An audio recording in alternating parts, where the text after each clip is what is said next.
really, really good to me for a long period of time. And as you know, um, I was kind of with Trevor, and when Trevor, long story short, when Trevor decided to leave, he called me up and he said, I'm thinking about leaving Investor RT, and I said, he said, would you move with me? And I said, well, here's the problem.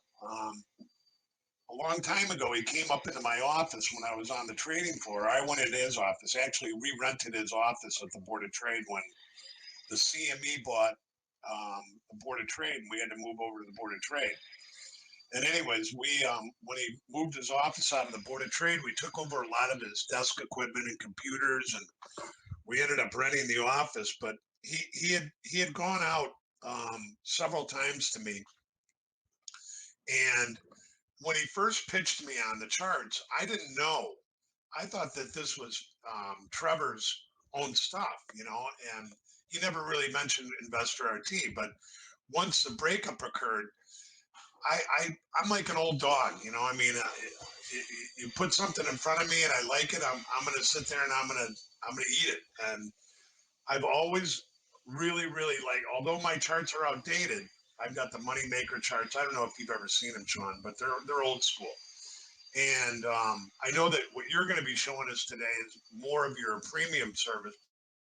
But he reached out and he reached out and he reached out, and I kind of warned him. I was talking to Bill Lynn about this, William Lynn, that you know you bring a product to someone and they like the product, and then you go back to them and then you tell them, well, you know, I'm leaving this, and you're not going to have the ability to have this anymore. And I wasn't mean to Trevor, but I said, Trevor, I said, I really think what you're doing, you're this isn't the right thing for the people that you brought to this party. If you're gonna introduce Investor RT technology, and then you're gonna turn around and you're gonna change it all, you're gonna have a hard time. And I was talking to Bill or William about all this stuff that um, these are the charts that I like to look at, but obviously everybody has their own stuff they like to look at. But I've stuck with Investor RT. I'm going to continue to be with Investor RT. And bottom line, I really appreciate you coming in today, because I'm really, really interested in looking at some of the new stuff that you're going to present. And I just want to thank you guys. And anything that Mr. Top Step can do for you or the company, we're behind it 100%. And I'll let you take it from there, Shawn. Okay, well, I appreciate that. And I'm sorry I missed you guys last week. I just dressed, came under the weather, and it just came out of nowhere. So Chad stepped in, and he was going to do one of these presentations, and I was going to do another, and he stepped in and took over last week. So he showed a lot of things, I'm sure, that have to do with volume scope and some of the um, fancier and more graphical, intense stuff that we can draw and show you details about given bars and things like that. Um, I've got sort of a different style. I do enjoy that stuff, but for me, just to give you a little background, I've been working here since 2012, so about 6 years, and going on 7 years. I started trading full time in 2005. I've traded all different styles: stocks, stock pairs, equity futures, stock options. I've traded for two different firms, so trading their own money, which was quite an experience and much different than trading your own money. Um, but what some of the things that I've learned over the years, and some of the things I really had trouble with when I started trading, um, I've owned several businesses, and for me, if I were going to open up a business selling hot dogs, or open up a hot dog cart, I would want to know what the buns are worth every day. I would want to know what, if I go to Costco to buy my buns and there's a sale, it would be important for me to know that I should buy more buns that day because I'm going to need them for next week. But when it came to trading, I had a very difficult time coming from a business background, uh, actually pulling the trigger without knowing what this stuff is worth. I mean, we can put up daily charts and long-term charts, and we can draw these lines. and price approaches these lines, and the intent is that we think the price is going to turn, and that's where we'll make money. But I just couldn't find that to be true. So I spent a lot of time with intermarket analysis, in looking at different markets. How do I gain context using the data and the value of other assets to gain a better understanding of what's going on with the asset that I'm trading? How do I use the other information that's going on in the bond market and in the other markets that are very closely correlated with equities? Because I primarily have traded equities. How do I use that information to build my own indicator? Not just one indicator, but indicators, one after another. I need to know what something's worth. And for me, relative strength amongst different asset classes and being able to discern what's strong and what's not to sort of correlate, is this the right place for me to get short? Is the instrument that I'm used to trading, uh, I want to know what that hot dog bun is worth. And so I went on this exploration. It's been a lot of years, and so some of the things I'm going to share today. When I spoke to Marlon and he invited me to come talk, um, he said, just don't go over features. Give us something exciting and give us something that we can use. And so this won't be the shiniest presentation, but I think it will be something that you can use tomorrow to make better entry decisions. Because really and truly, if I put a chart up, this is just a 1 minute chart, but if I put this chart up in front of any trader or even any 15-year-old kid and I say, which way is it going? He's going to say up.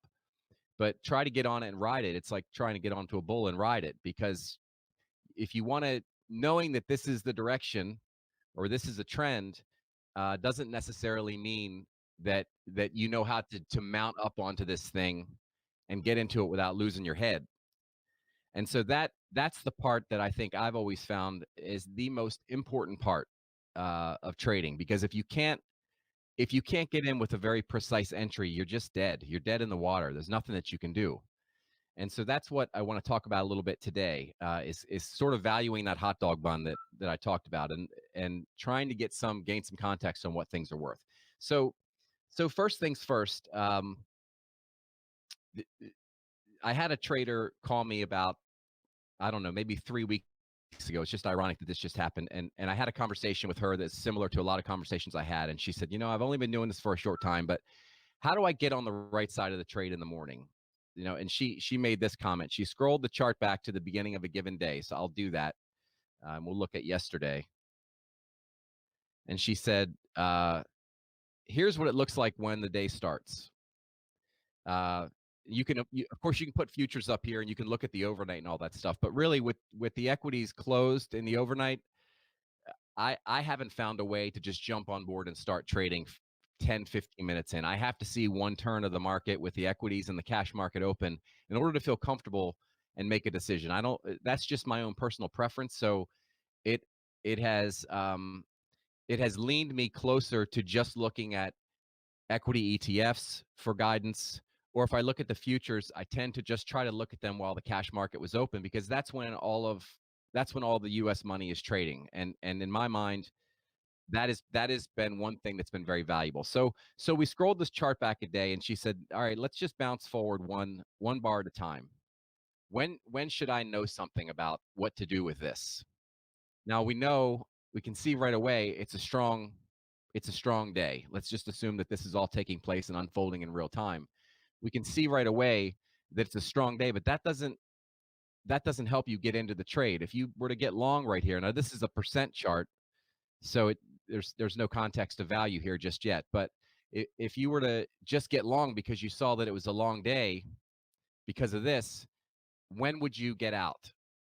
And the truth of the matter is it's not, given this set of bars at this time of day, which is 9:41 in the morning.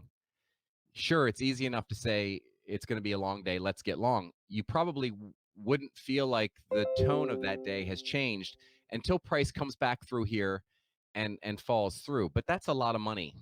That's a lot of money for a beginning trader. That's a lot of money for any trader. You don't want to sit through a pullback like this, and at the same time, you don't want to miss the move. So what do you do with it? And that's been the thing that I've chased every day since I started in 2005. and that's also the thing I hope to add some context to as I continue. So my my answer to her was, well, obviously we want to be on the right side of the trade, and we know this looks like a long day. So so when do we get in? What markets can we look to? Is there some pullback happening in another market to justify the fact that I'm not getting a pullback in this market? And uh, that's what we want to talk about. So the first things first is that the when we look at equity markets in the US, there are everybody always talks about the NQ, the Nasdaq 100, the YM, which is the Dow 30, and then the S&P 500. But really there's not much intermarket analysis that you can do between those. They're all equities, and everything that's in the YM is also in the S&P 500. So there's no sense in doing a correlation study or looking for relative strength between the YM and the ES, or the NQ and the ES. I mean, it's certainly, if you're trading the NQ and you just want some sort of a benchmark or some sort of a way to tell whether you're on the right side of it, you could certainly put it up next to the ES, watch them both trade, and look for some relative strength to appear in the NQ, because that's the one you want to trade. But let's be honest, everything that's in the NQ is also in the ES. So you're not getting too far with that. So one of the things I started looking at was the Russell, and the Russell provides a lot of interesting information. First off, everything that's in the Russell um, is not in the S&P 500. So this is it's an entirely different market. It's not the same market. And the second thing is that the assets that are in the Russell are higher risk assets. So that gives me something to hold on to. In other words, um, if it's good enough, if it's good enough for Russell and the Russell is not selling off, I have a little bit of something. If I just need something to hold on to give me an entry point, that's one thing. And I sometimes I borrow a phrase from, I used to trade with a trading group called Bright Trading. They're out of Las Vegas, and the owners, one of the owners, Don Bright, he would always tell his daughter before she started her trading day to get her ducks in a row, and by that he meant get all the things together that you think need to line up in order for you to say, I feel comfortable that this is a long market. And so this is kind of, when I bring this up, this is kind of one of the ducks. This is one duck for me. Um, it, I generally do just look at the S&P. It's probably the most widely followed equities market in the world. And so I generally do a lot of focus on the S&P. And so the first duck that I'll bring to the table here today is to look at small caps, because um, if there's a problem in the S&P, or if there's any volatility in the S&P, or any risk that it may not follow through, it usually shows up in riskier assets first. And the next riskier asset for me would be, I would say, look at small caps. So this is going to be the first duck that I bring to the table. And the way that, again, the charts I'm going to share with you aren't that very exciting, but I hope that they do show you a little something. So what I'm going to do here is, this chart in the top pane is a percent change chart. So I'm going to change this to a percent change candle, and I'm going to give this, I'll give this a different color, something that is uh, definitely easy to distinguish. And then I'm going to drag it up here, and let's gain a little context. And now I'm just going to change this to look back maybe 4 days, just to bring the values together so we can see them close by. And then the chart that's down below, and this is something that really made me fall in love with Investor RT. And this is a spread chart between these two. So I've got a percent change instrument here, which is the Russell, and I've got a percent change instrument here, which is the S&P. And then the distance between these instruments here, as one outperforms the other, as the Russell outperforms or underperforms, you can see that distance measured with just a simple spread chart. This is just a percent change spread chart between this instrument and this one. So if this is outperforming, this is going to go up, and if it pulls back, then this is going to go down. So so one of the first things that that I started looking at was small caps here. And if I get up in the morning and the market looks like it did yesterday, where you had this huge up, the question is, all right, we're approaching the day high from yesterday on the S&P, and a very common thing for new traders to do is just mark the highs and lows of the previous day. In fact, we get more requests for that than anything. How do I put an overnight high, uh, a, a a regular trading session hour high or low, so that I can mark that? But the issue with that is that it just, unfortunately, it doesn't work consistently enough to make any money. That's my experience. So so the solution for me was to look at these more as, what is this worth versus this. Um, and it generally adds more context. So yesterday, as I watched, and when you see a market open like this, I can't trade this. I mean, if it's going upward in a really quick direction, um, I have to wait for a pullback. I've done it too many times where you just hop in, and just because it's generally a bad habit to just jump on board of something that's moving in a certain direction and just cross your fingers. That habit generally can cost some serious money. So I have to, as a trader, I have to wait for it to pull back, and I have to decide the right moment to enter. Because really, what do I want out of my day? I want one roll. I can make a living with one roll.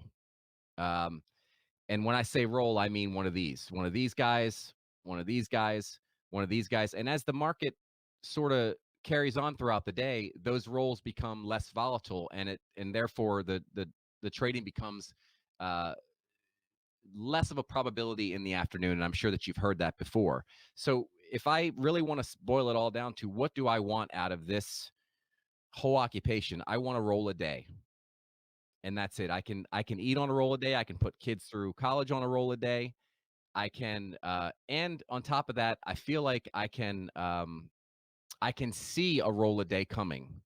Now, if I'm just viewing, let's say, the S&P, and I'm seeing this sort of come down, and I'm trying to gauge whether this is the pullback that I want.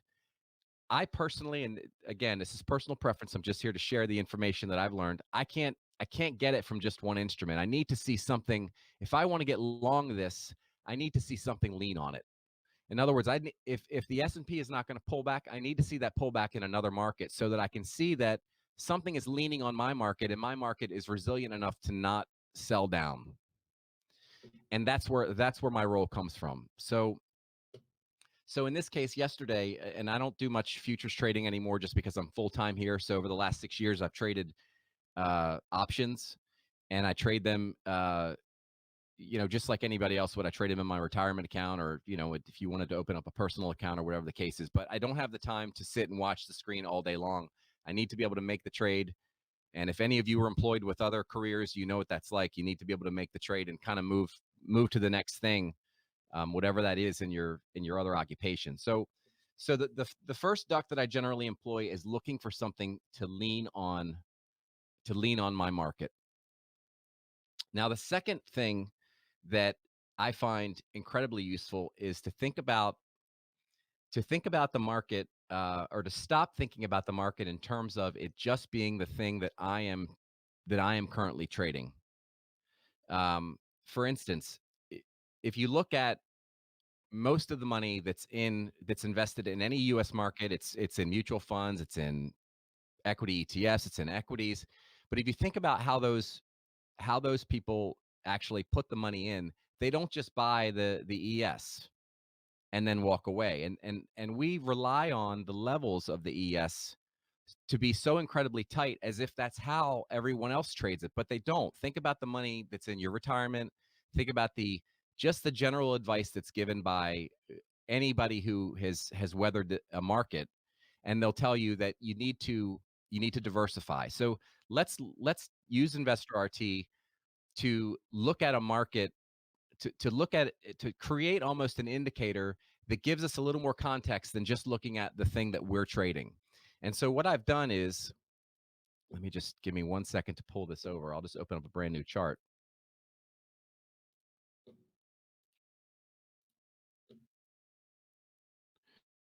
Um, I've created a very simple me close this. A very simple custom indicator, and this indicator is just called total. So this is just an attempt at getting a cleaner picture of what the rest of the world who's invested in U.S. markets, all U.S. markets, or the majority of them for the most part, what their positions look like, because their positions don't look like just the ES. I can promise you that. And if I open up some of the preferences here that I've got in play, this is a custom instrument feature that we have. It's a very simple little feature that allows you to select the assets that are on the left side here, give them a multiplier, and then push them over to the right side here using these arrows. And it will combine these assets to build you a portfolio, given certain multipliers that you have calculated. And so, nothing fancy going on here. I'll give you a quick rundown. What I've done is I've taken $1,000 and I've said, okay, with $1,000, I want to put 68. I want to put 168%, or just over 2/3. I want to put into equities. And if I did a quick calculation with equities, that turned out to me putting in 1.76 shares of the SPY. Now, I also want of my equities, I want about 15% of those to be in small caps. So I've done the same thing here with IWM, which is the Russell 2000. It worked out to 1.48 shares of the Russell. And so now we've got this mix of, okay, we're not just looking at the ES, we're looking at something that's getting closer to how the rest of the world invests in a US market. Now let's put some bonds in. So of the assets I have, I wanted to make sure that uh, I'm using ETFs in this particular case. I don't want to use bonds because ETFs move more like stocks, give me the same exposure as far as this portfolio is concerned. And it's not going to skew the data. If I try to start mixing in the SPY ETF along with, let's say, a U.S. Treasury bond, an actual futures Treasury, it's just going to skew the data and screw things up. So we're using IEF. This is a very medium duration bond. It's very liquid, so I know there's data there for us to. That's an important distinction. It's important that when you're putting these together, that you don't combine things that don't trade.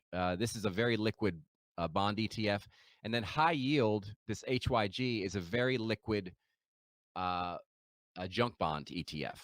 So of the remaining 31%, I put it in bonds, and I put 15% of that into high yield, and the remainder into just a basic medium duration government bond. And here's the result. And I'm going to show you how this result differs from what you and I probably trade every day when we just look at the ES. And especially for me, this adds a lot more context than just looking at the ES and the way that I did it for the first several years of trading. You're just looking at that one market and you're really not gaining any context. So I'm going to do a quick insert here of the SPY and give you some ideas. So so if you were just looking at the ES or just looking at the SPY, and in fact, let's just do that for a minute. We're This is a critical level, and the very common way for everybody to mark these levels is, let's just go ahead and strike a few lines. We can strike a few down here, and we're just trying to get a best guesstimate of when price approaches this. We expect that it's going to be an area that other traders are looking at. But the context that we're missing here is the context that's being added by doing it like this. Because if you were to look at what a U.S. portfolio, an investment in a U.S. portfolio looks like, this is really what it looks like. And this shows an entirely different picture. This one shows that we're not even there yet. This one shows not only are we there, but we're in full swing at actually starting to move up. And the way that I see that is, and this is another thing that I learned over the years, is don't trust yourself to draw these lines. Excuse me. And what I mean by that is that um, you're trying to sort of get a best fit idea of how these lines fit the data that's in front of you. But the reality is that the best way that I've found to do this is to let a computer do it and let it and then extend from there and let the computer tell you where the lines are. So let's do a quick draw on just a linear regression, a best fit line. And I want to encapsulate this high, this low, this high, this low, this one, and this one. And then I want to stop here and I want to let the lines extend and tell me how this market interrupted those lines. I don't want to make those lines part of today's market. I want I want this best fit line that I give to stop here, and then I want to extend it and tell me how the current market is interrupting those ideas. So I'm going to I'll grab this kind of first bar here, and I'll bring it. And this is what would seem like very unimpressive stuff that can be done in any platform, and it is true. But I'll add that in my experience, Investor RT just makes it incredibly easy to do. So I'm going to put 2 standard deviations on this, and then I'm going to extend this to the right. And what we see, and I'll do the same thing here. Let's just do a quick draw.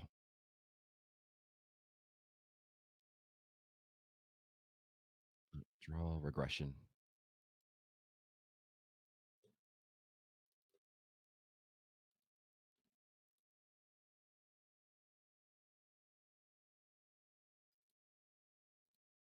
Okay, so what we see, and we see it in both cases, but it shows up earlier.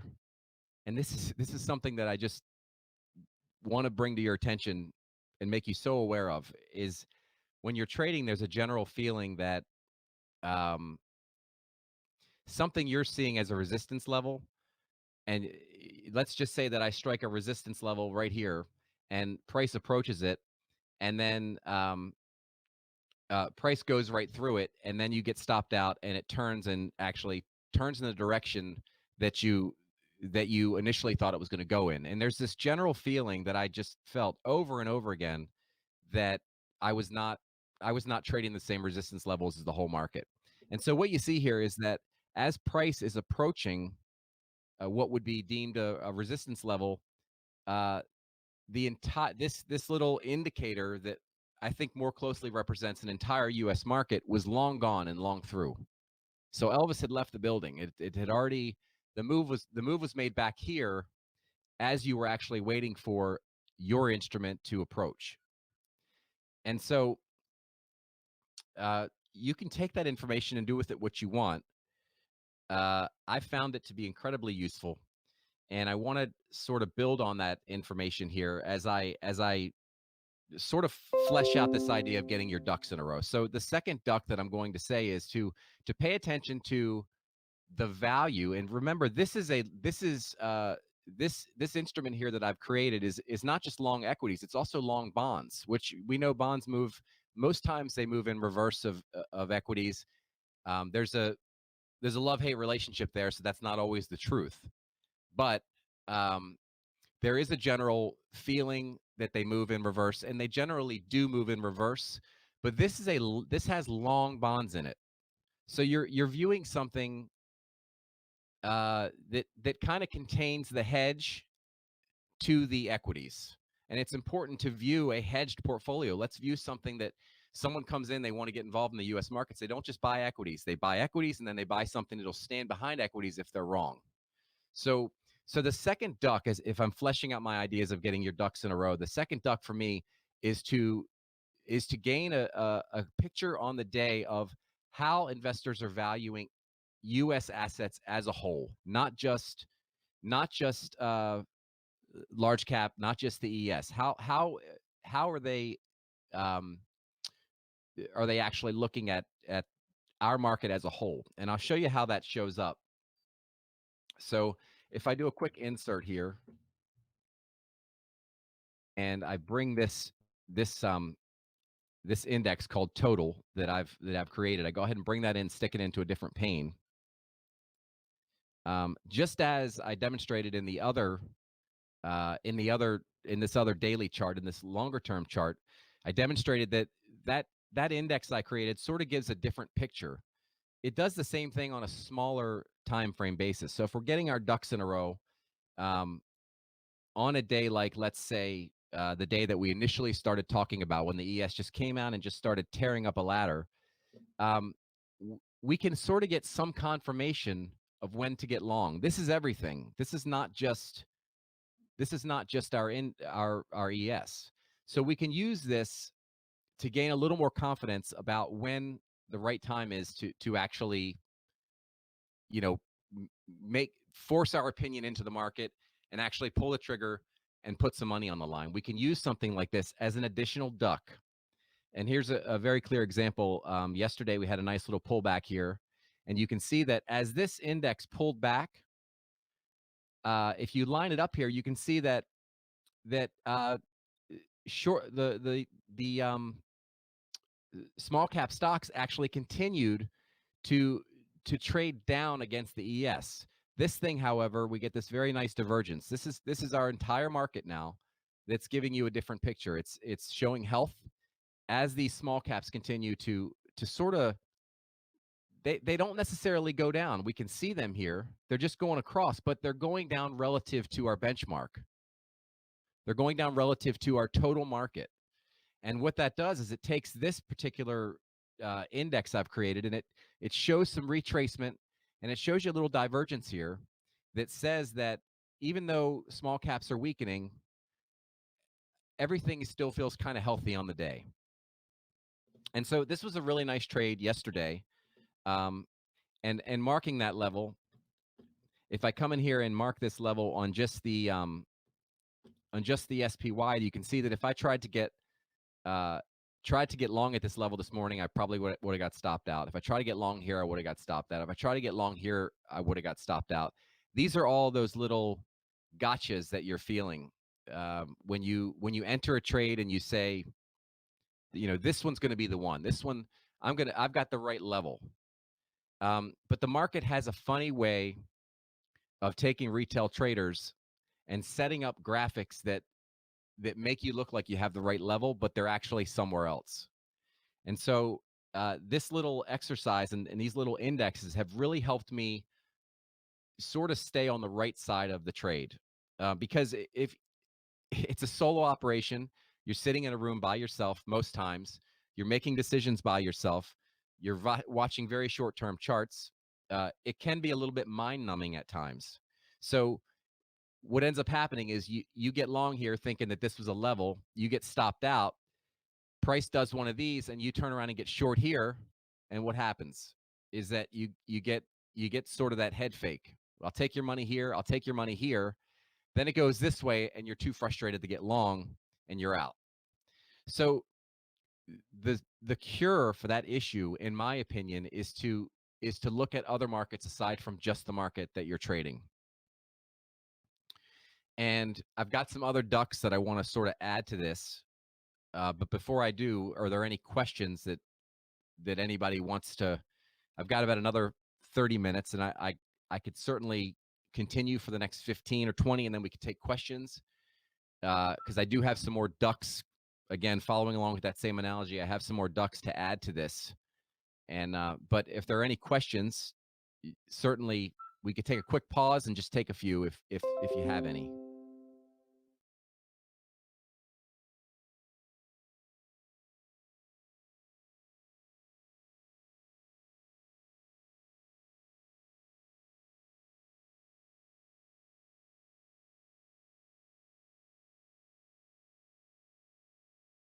Seeing any? So I'm okay.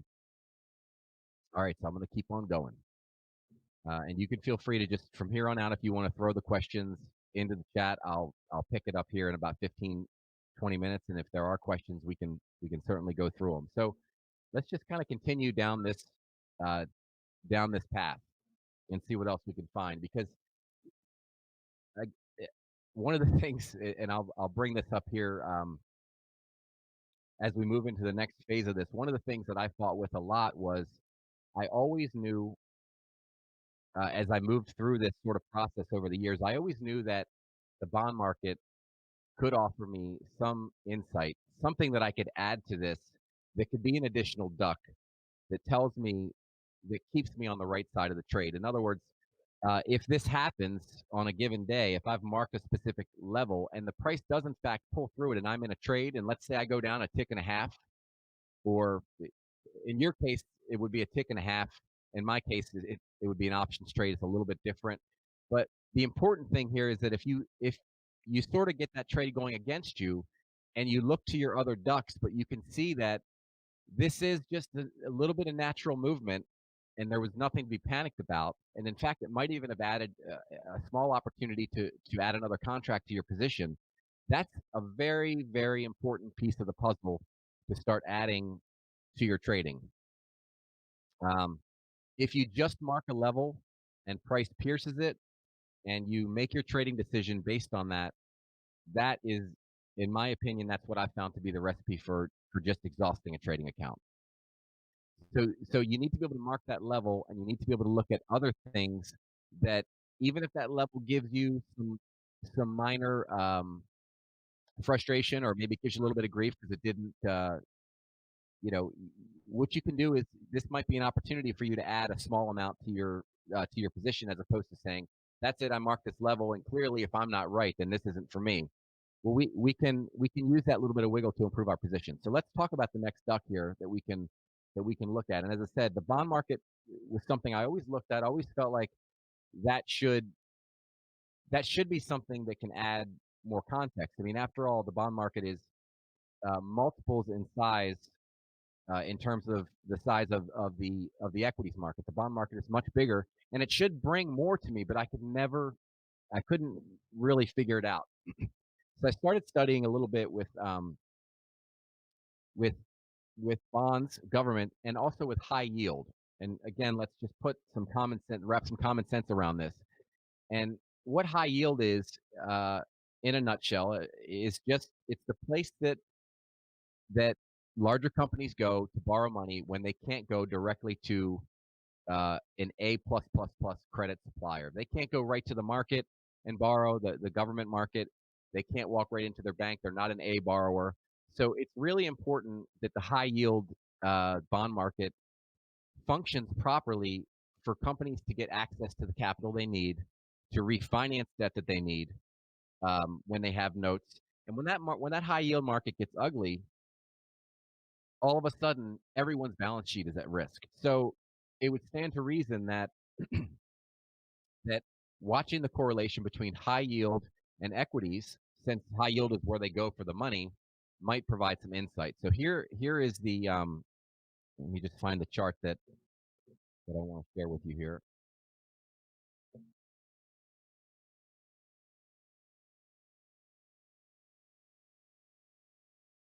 Bear with me one second here. XLP.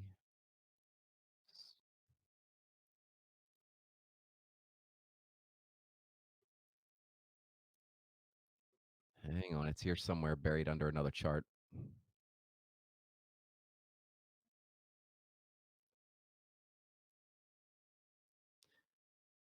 Okay, put these side by side.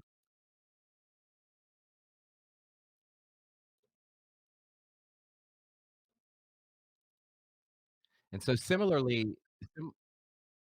to the chart I showed earlier with the spread between small caps and large caps, we kind of have the same thing here. So I'm going to remove this guy, and let's remove a couple of these real quick.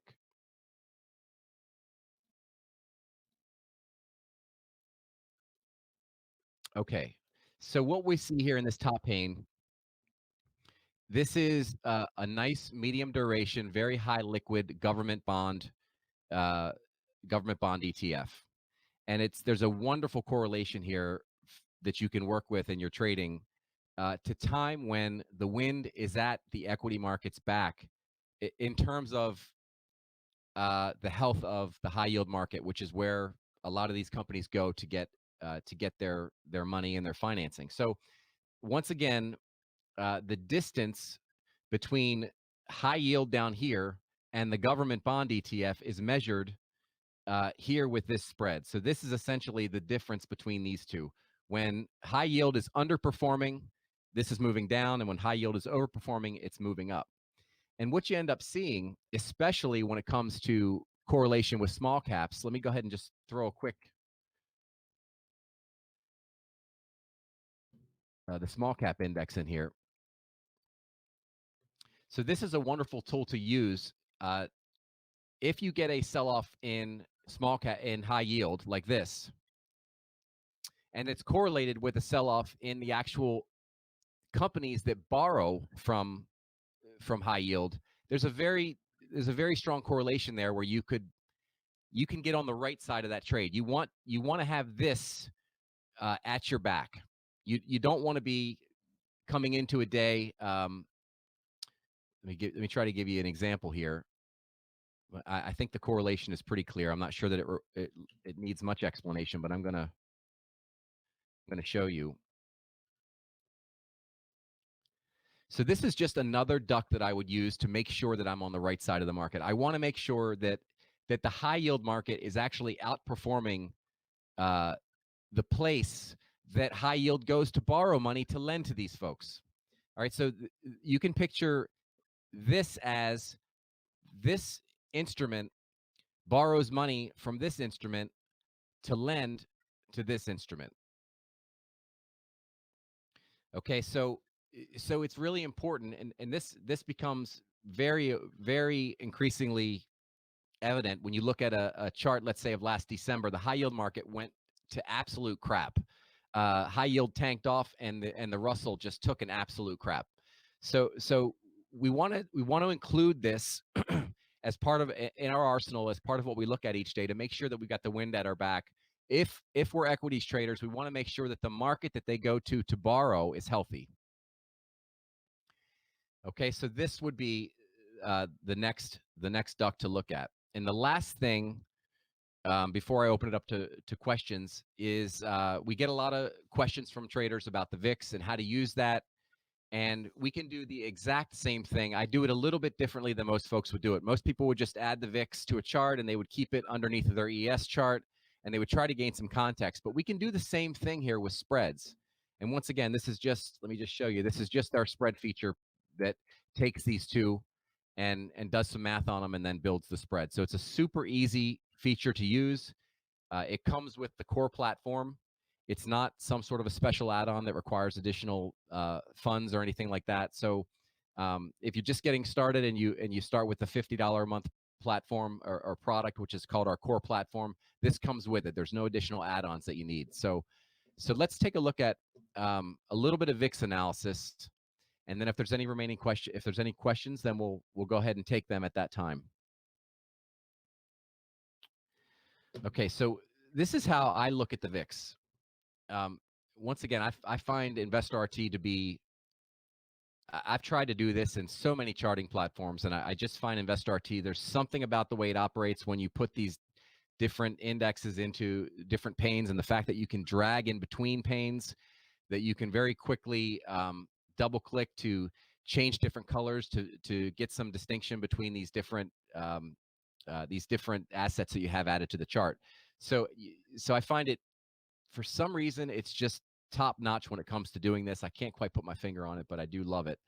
And so one of the things that I find very useful, I've got this pane here in the middle.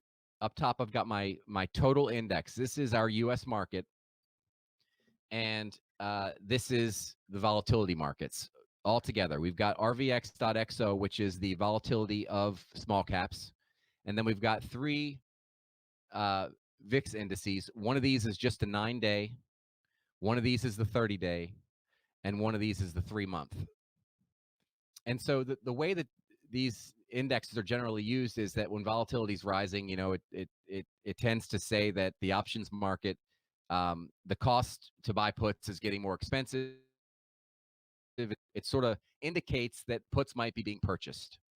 And I started out by spreading the 9-day short-term. Oops, sorry, I had a little glitch there. I started out by spreading the 9-day short-term VIX index to the 30-day. That's a very hot spread. It moves very fast, and in my experience, I found that it overreacted many times. And the other thing to think about is that, let's add a little dose of common sense here. 90% of the long options that are traded weekly options, they end up expiring worthless. So this is kind of I don't want to use the term it's a loser's index, but these are all losing trades. So so let's look out a little bit further at sort of the sweet spot in the options market, which is going to be between that 30 and 90 day that spread, and that's what we see here in the bottom. So what you're looking at here is the distance between um, the 30-day and the 90-day. It's been a lot more reliable to look at over the years, and it definitely does not give as many false signals as the short term. So all of these chart definitions, I'm going to make sure that I share them. Uh, these are very easy to recreate, but I'm happy to share them. I can throw them into a zip folder and I can share them with Marlon. Marlon, if you want to put them out on the website, folks are welcome to download them. Um, if you if you're thinking about becoming a subscriber with Investor RT, I'd love to have you. We would love to have you. There are all sorts of fancier, shinier things that you can do with the platform that Chad did a demonstration on last week. You could sort of take this style of analysis as more of like a, I don't want to use the term macro analysis, um, although it's closer to macro than micro. You're looking at just sort of how everything works together.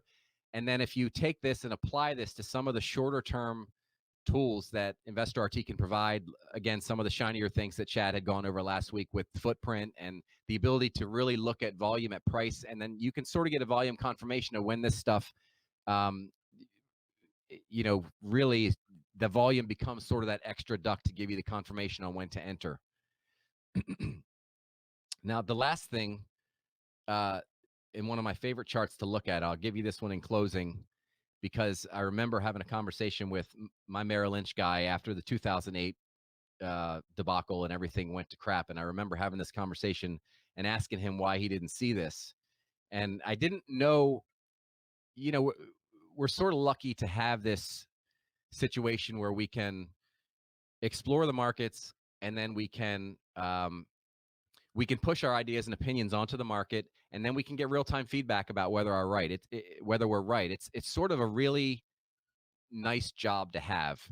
But I remember having a conversation with my Merrill Lynch guy back then, not being as experienced as a trader, and sort of saying to him, why aren't you doing any of these things? I was sort of working these ideas back then, and he said that's just not what we do. The people that you're talking with, and when you're investing your money with a broker or retirement guy or whatever the case is, that's not what the retirement guy is doing every night. He's looking at a price list of products, if you will, and he's deciding how he's going to market them, and he wants to talk about what they do and how they've performed.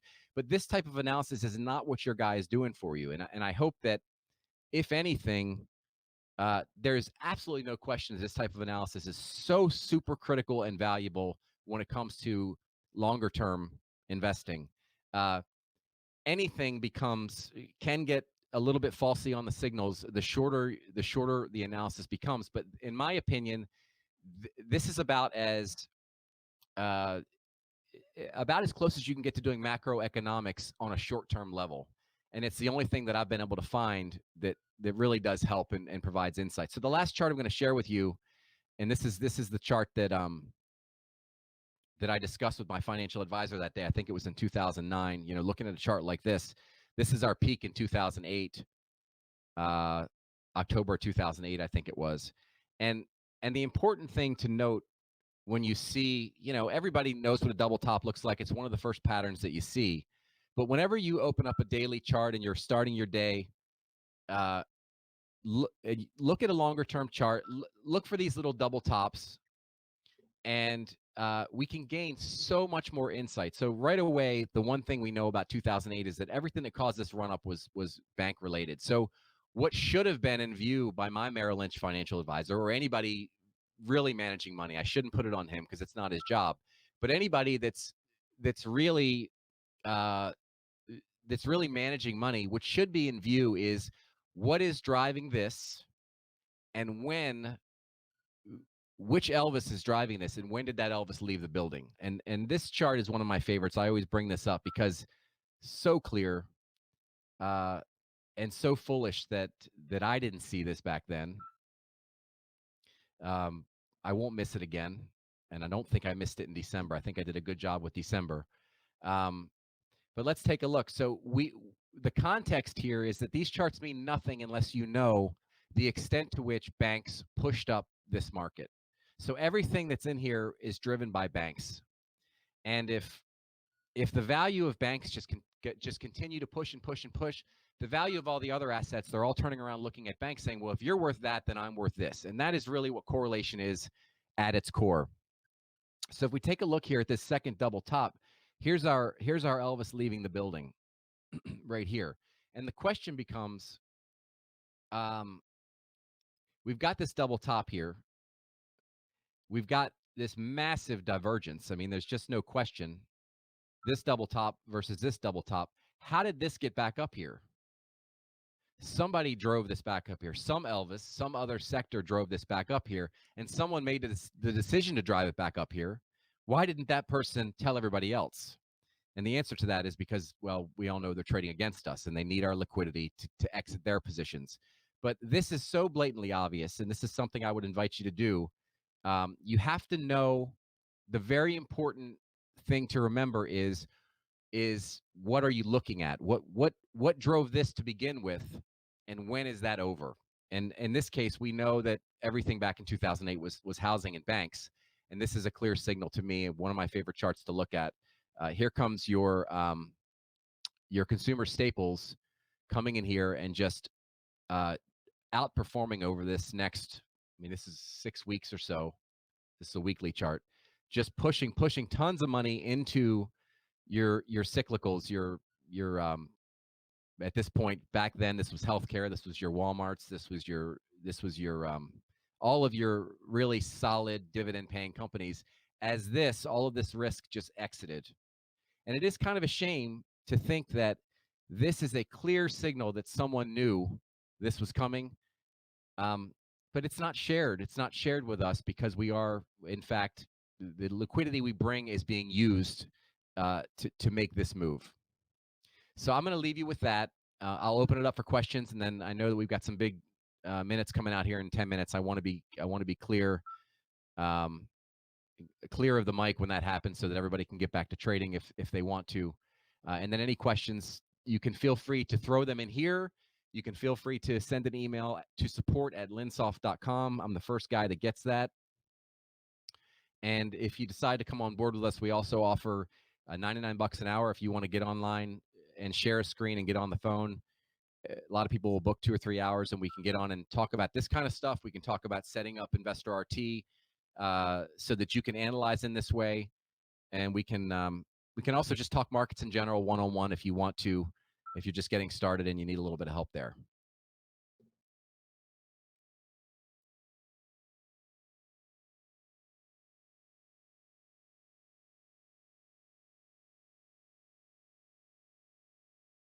Uh, it does save. Um, it generates I on a was tick. asking question. So So what we're looking at here, when we look at something like me combining the IWM and SPY and looking at the difference between those two, or a spread, we are combining on a tick by tick basis, not just taking the high of the SPY and subtracting the high of the IWM or doing a ratio. We are actually doing that on a closest tick by closest tick basis.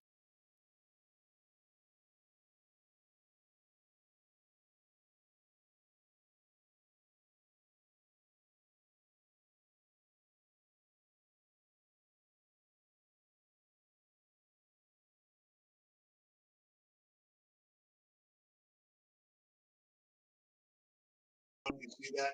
He's asking if you can run indicators on it too.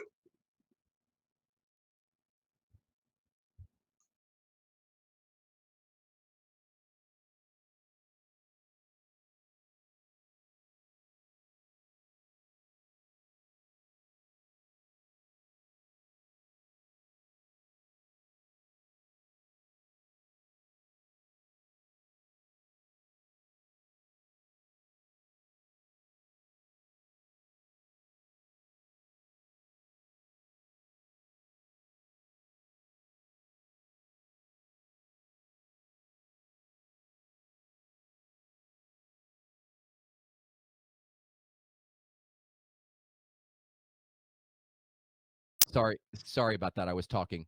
So what I was saying is that the spread indicators that I'm creating in front of you, they are in fact made from tick by tick data. So we're not just taking the high of the SPY and then doing some calculation with the high of IWM. We are in fact doing it on closest tick to closest tick. So it's very, very reliable. And then of course you can draw profiles over these spreads. You can do all sorts of things. Um, I like the linear regression tool. It really helps me get some idea of the anticipated direction. So linear regression, you can apply that. For instance, you're trying to get some feel of where something happened different. You can see that this is applied to just yesterday. And as the market's expectations sort of follow yesterday, you can see that this is where things, as far as the VIX goes, the VIX jumped right out of here. So you can apply indicators to all of this to answer your question. To do this kind of work, it's only $50. The premium, when you say premium, you can go premium at just about any level. You can go from 50 to 70. That'll get you a profiling package. You can add another 20 and get a sharper volume analysis package. You can go to 125 and get a what we call a pro level subscription, which is everything. You'll make it back. There's no question about it. You'll 125. If you're coming from a $25 a month platform and you're not making any money, you'll make money. It the platform just provides too much, and we provide really, really good support. On top of some of these other platforms that are bargain basement, we provide support when it comes to talking about ideas, talking about if you have an idea of something and we have experience in trying to flesh out that idea and make it mean something money wise. We have experience in doing that, so you'll get our experience when it comes to that as well.